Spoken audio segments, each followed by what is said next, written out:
recognize what makes sense for you here. Okay. King of Swords, Temperance, Six of Pentacles, all cards of balance, fairness, equality, honesty with ourselves, give and take, and being genuine in what you expect. There's something here about having expectations, and that's not a bad thing. Having expectations and being very clear about what you want to see in the outcome.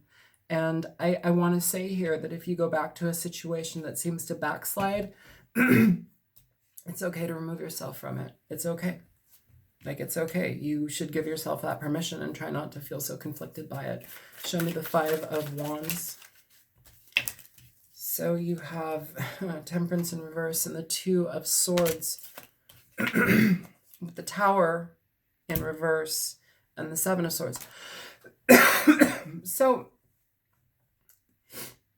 it's like conflict again about going back into this, going back towards something that definitely needs to essentially burn down, but we're going back into it. Is this us, the Seven of Swords? Is this our behavior towards ourselves, or is this person's behavior? It may be this person in the past, how they've acted in the past. And you know what? Honestly, what I'm feeling here too is that this may be a situation where you start this again and this person goes back to that type of behavior. And it just feels like a slap in the face. Show me the Fool. Show me the Fool for Aquarius.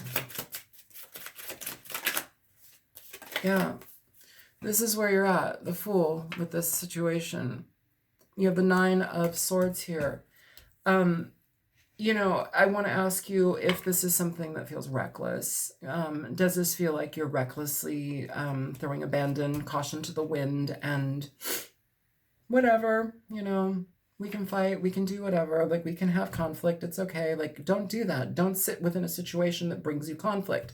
Don't sit within a situation that seems like it is presented to you all right, but then quickly devolves into a situation that you're all too familiar with. That's what I want to say here. Because it's like you're going into it, but this is on the back of your mind. Okay, the Nine of Swords. This is mental energy that doesn't release. It's mental energy that's exhausting. It goes back and forth, and it doesn't really ease up. Sleepless nights, bad dreams, night terrors, mental frustration. Now, if you're going back into a situation that you feel provides that, I would say be careful about that. And let's see about this Nine of Pentacles. Show me the Nine of Pentacles for Aquarius.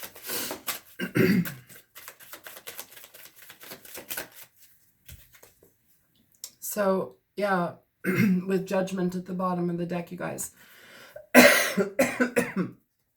So in regard to this situation, I think it's important, and this is going to be for some, this is not for every single person. Make sense of what makes sense for you. Don't just take my word for it because I said so. You have to have your own thoughts and your situation. This is a general reading. I don't know your situation, but the energies here are presenting like somebody is wanting to communicate and come back and immerse themselves in somebody's life. And it just kind of proves to be a redundant cycle, which ends up being something that doesn't really make sense for you to maintain. So this is what it feels like is the outcome here. This is what feels like the outcome here for you, Aquarius, this Three of Swords. The Three of Swords is about mental frustration. It's heartbreak. It's when we're unable to remove that stagnancy, that pain from our hearts, and it's heartbreak. It's frustration. It's sometimes feeling like you're betrayed by somebody that you love. Sometimes it's being stabbed in the back. Sometimes it is being lied to. There's a million different ways to go about it. But the Nine of Pentacles speaks of moving away from a situation. It talks about being on our own, talks about honoring our divine path and trusting in what we are getting ourselves into and out of. The Nine of Pentacles is essentially working on ourselves, building up our own balance, our own satisfaction in our lives on our own terms. It's about being genuine with ourselves. It's about making money, having happiness in your life on your own terms. It's doing things for you and not being entangled and ensnared in energy that essentially isn't healthy. So Judgment at the bottom of the deck, and then the Eight of Swords in reverse at the bottom of the deck under that. So Judgment here is essentially, how are you utilizing your best judgment? How are you making sense of this situation? What is it that you want to resurrect, you know? And a lot of the time, Judgment does talk about resurrections. It talks about reconciliations. Now, reconciliations don't just have to be romantic reconciliations. Like, this can be like two friends getting back together, a family member getting back together with you, somebody that you've known for a long time, long-standing friends that, you know, get back together. If it is a relationship situation, I feel that this is a thing where it's like it may start up again, but then it devolves. It doesn't feel like this progresses into something. It is, for those of you that are dealing with somebody that has shown you time and time again that this is how they are, you know, that may just be how they are. You can't force somebody to be different. You can't force somebody to grow with you. So I just want to say that now. And I'm going to pull an oracle card for you guys, and then we'll be done. Okay.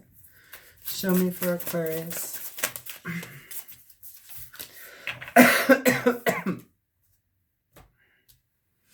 So you have Kiwi.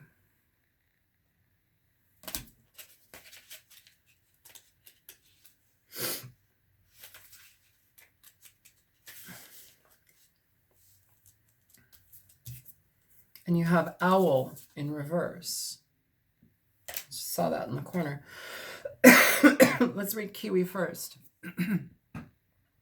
Kiwi, devotion, affection, relationships.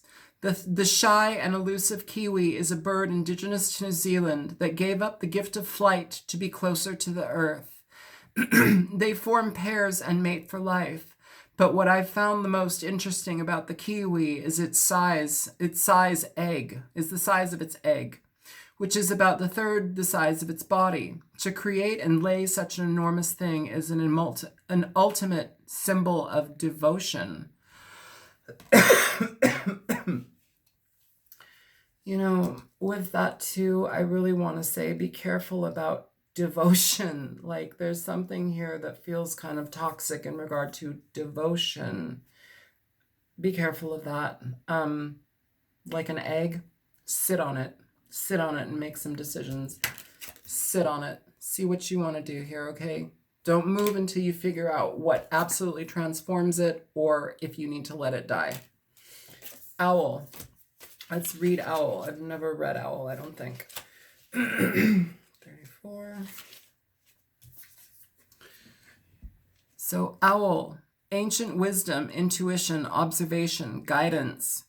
The owl sits high in the trees, its sharp vision allowing it to spot the smallest creatures hiding in the grass and brush. The ancient Greeks and Romans associated it with divine wisdom, and it is affiliated with the goddess Athena. The owl is able to see what's hidden, including deceit. The bare branches in the card represent clarity. Nothing can hide from the owl. If you are going through confusing times and tough decisions, pull back and simply observe what's around you. Observe this situation, observe this person's previous history, observe how they are operating right now. This card popped out in reverse. I'm feeling like, again, there's this lack of clarity here. There's this ambivalence. There's this back and forth heart tug that seems to be present here that I think is very crucial for you to pay attention to, Aquarius, before you make any further steps towards this person, or make any further steps towards, well, engaging in situations. If you're operating like this, it's time to change. Somebody needs to change, but also getting back into a situation with somebody, I feel there's a very big lack of clarity. And I think it's deeper than just what's being said. I think it's somebody. It's somebody at their core. It doesn't mean that they're a terrible person, but some people have difficulties moving on. Some people have difficulties healing. Some people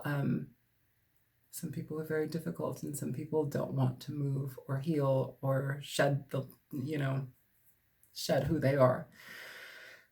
Some people get very comfortable in that regard. So I hope that this reading was helpful. Again, I really appreciate your patience and understanding in me being sick, super sick. So yeah, my name is Isla. I'm on YouTube as the Altruistic Mystic. And if this was helpful for you, please feel free to like, share, and subscribe. And there's a donation link in the description box below if that's something that felt of use to you or you felt inclined to. You don't have to. But yeah, I hope everything's well. I love you guys. I really am grateful for all of you, and I really appreciate you in my life. And thank you for being open to hearing what I have to say, even if it isn't something that makes sense for you in your life. So yeah, I hope everything's well. Take care, you guys. Bye-bye.